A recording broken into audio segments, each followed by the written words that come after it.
ዓለም ላይ ካሉ ምርጡ ባሎች ሁሉ አንደኛው አንተ ነህ። አብርሃም ግን እርግጠኛ ነህ ይህንን ነገር ማድረግ ትፈልጋለህ? እንደ ፈታት እየመከርሽ ነው ዶክተር? እመነኝ እበላለሁ። ቆንጆ ስጦታ ሰጥሻለሁ ብሎኛል። ሁላችንም ለብሰን ስንመጣ አንቺ ግን እንደዚህ ለብሰሽ የመጣሽው ትኩረት ለመሳብ ነው። እረ ልዩ ምን እያልሽ ነው? እዚህ ካለው ከተብረቀረቀ ነገር ሁሉ ያንቺ ጨርታ ያምራል። ግን ለምንድን ነው የተለየሽብኝ?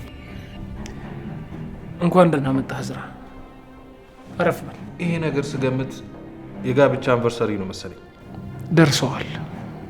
እንግዲህ ለቆንጆ ስጦታ ተዘጋጅ። አይ በጣም ደስ ይላል። ይህን ሁሉ አመት በጋብቻ መኖር መቼስ ከባድ ነው። በትዳር ረጅም አመት ለማሳለፍ በግልጽ መነጋገር አለብን።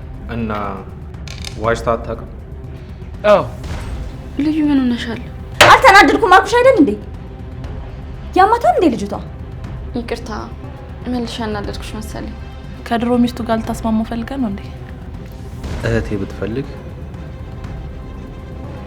እሱ ሁለቴ አያመነታም። ልደውልልሽ ስል ነው የመጣሽው? በሰላም ነው የጠፋሽው?